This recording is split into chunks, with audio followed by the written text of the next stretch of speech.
சென்னை அடுத்த ஆவடியில் உள்ள ரெமி திரையரங்கில் கெட்டுப்போன பப்ஸ் மற்றும் பாப்கார்ன் விற்பனை செய்யப்பட்டதாக கூறி வாடிக்கையாளர்கள் வாக்குவாதம் செய்ததால் அங்கு திரையிடப்பட்ட இந்தியன் 2 படம் பாதியில் நிறுத்தப்பட்டது. அரவிந்த்ராஜ் என்பவர் அங்கு விற்பனை செய்யப்பட்ட சீஸ் பாப்கார்னை குடும்பத்துடன் வாங்கி சாப்பிட முற்பட்ட போது துர்நாற்றம் வீசியதாக கூறப்படுகிறது.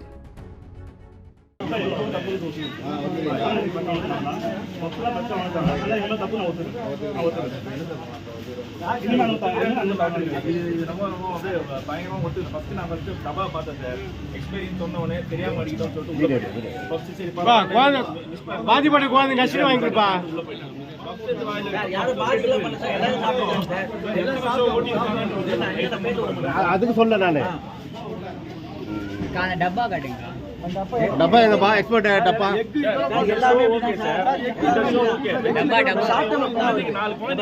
எக்ஸ்போர்ட் டேட் பாருங்க.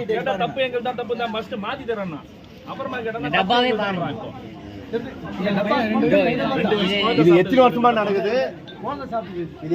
நடக்குது? இனிமேல் நடக்க மாட்டேங்குது. வீடியோ எடுக்க